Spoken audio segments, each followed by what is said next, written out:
Welcome back to another episode of Common Culture.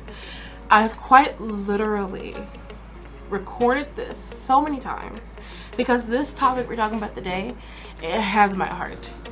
And this is going to be so much that I'm going to split it into 2 episodes for you guys. I think it's time we talked about it. I think it is, after going up and down about is it worth the conversation to talk about sports culture? Is it kind of set and done? Do I believe it about any culture? I think in this instance with this topic, at least for the first part of this, we're gonna really have to ask more of the culture. For the first half, we're gonna question the culture a little bit. So let's get into it. So the reason I feel like this has to be split into 2 parts is because I have to talk about the same thing in 2 different ways. So the first thing I have to talk about is the COVID impact on sports. From the moment it stopped in COVID to the moment it picked back up without fans, to the part where fans come back till now, is a progression in society. During COVID, we saw some political movements take people's eye because there was simply nothing else. But because of that, we also saw athletes fulfilling what they feel like is a duty. The sports culture that I wanted to point out is how it is consistently connected with political platforms.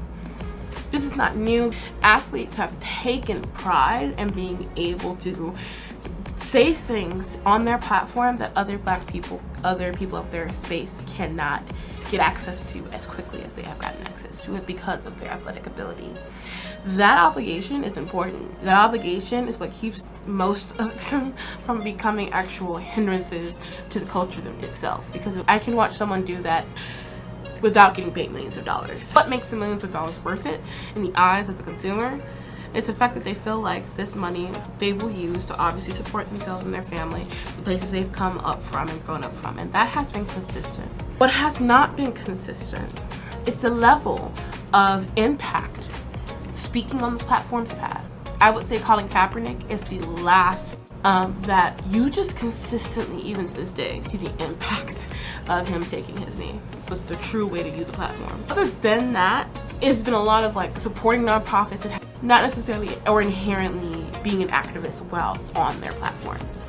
But with COVID, that all changed. We're not going to step on this thing until I can at least speak about this. There was one sector of sports culture in particular that's we've been doing this. Causes in the male sports are cause marketing predominantly. I personally believe every company should employ some type of cause marketing. But the WNBA had consistency across, I am about to play my sport, I just won my championship, I just got drafted to the league, and I'm consistently speaking up. And even though I am even less protected than the males on their side, just because it's a part of the culture here, I'm gonna still do so. And that needs to be noted. The WNBA had cause credibility. Boys felt a connection to the George Floyd situation because they could see themselves in that. Local spaces, we actually see it quite often in sports where those causes of those local people are intertwined into the sports that they're watching. It just makes sense to get higher up. Because the female side has lacked investment, it hasn't been able to produce the quantity of impact immediately. It's a big pause. The effect is catching up. The effect is becoming wider. And because of that, we have seen so many different changes in women's sport. Like Serena, for her impact doesn't necessarily seem political, but it's sociological, which is men didn't want to give her the GOAT status immediately. She won way too many titles before y'all finally started saying Serena's the GOAT. Media completely picked up on, when is Serena gonna peak? When is Serena gonna prime? When is Serena gonna be too much?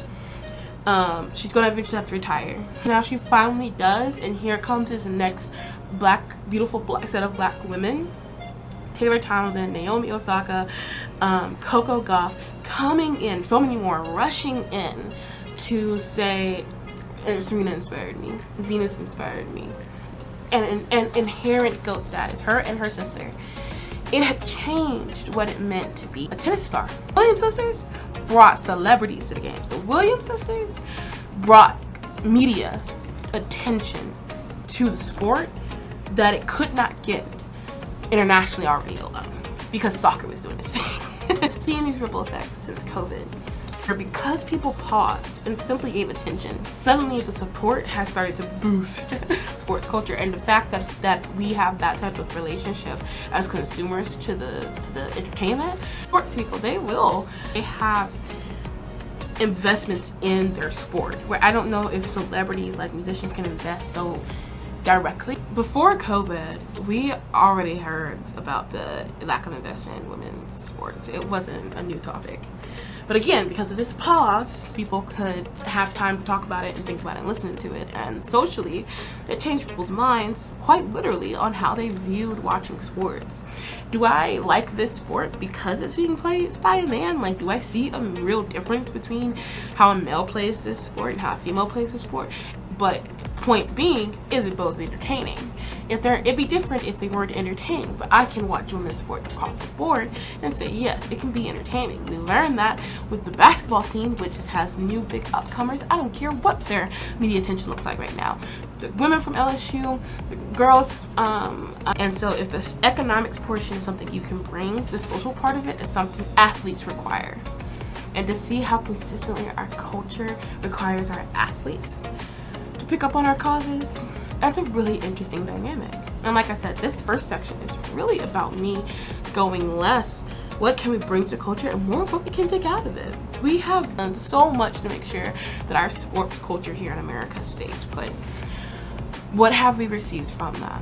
I think that's the issue, especially with more traditional sports venues like football that don't have a gender opposite, which in itself is going to be difficult because let's say you do, now you got to deal with the fact that you're going to exclude trans athletes. Whereas because women's sports have already have the understanding of gender bias and gender issues, they can at least have the conversations. Well, I think anything will happen of that anytime soon. I think it will take a sociological change happening, like hopefully not like COVID. What I also feel like our culture can give back is investing in sports journalism. There are so many amazing voices out there that know how to speak and how to speak well, who are creating podcasts and getting hundreds of thousands of views and likes. Please invest more in local media content creators who are doing it very well and investing in them coming. Like I said, Serena and Venus brought media attention. And to me, you have to invest in development of stars more often when it comes to local stuff, because like I said, the people in those local areas want to see it. No, there is no Cleveland Brown fan who's a Cleveland Brown fan because they didn't grow up in Cleveland. Investing in that type of work means that also investing in technicians. ABC hosted the national championship for women's volleyball in college for the first time ever. Never been on a larger platform. And the amount of bad angles caught, because this is so new, it's a beginner, because it's never been done before. Quality needed couldn't match the paychecks they could write. Unfortunate, but it's the truth. And you could see it in the quality of the content broadcast does. I'm sure at live, that's probably what was an amazing match. There's no reason a sweep can't be entertaining. It's not entertaining because we're not being brought anything new. We're not being brought new perspective. We're not getting conversations in the middle of the matches, explaining more of the words of the sport. It's a very new sport for a lot of people. And to me, none of that was brought to the media side of this really big broadcast. It was all just kind of banking and hoping on a really entertaining match in itself, and I think that that's what they cannot do. Not to put any input into the cultures. You cannot rely on like sports itself. People gonna lose sometimes. Football teams lose horribly sometimes, even if they win most of the time. What's gonna happen then? You know what? Nebraska can fill up its seats every week because one, they're not gonna lose it often, but even if they lose, they have a connection and tie to those Husker volleyball players that they're gonna be there next year. Because socially for them, it is something. And that is what the next economic impacts that COVID had on the sport, and more in general, why sports has the ability to do what it does in our lives. But thank you guys again for joining in on this video. If you liked it, please give it a thumbs up. If you want to see more content, please give me a subscribe and get that notification bell, because if you do not, YouTube does not recommend channels like me. Thank you so much, and I'll see you guys next time. We'll be talking more about sports culture. Bye, and may my faith be enough for us both.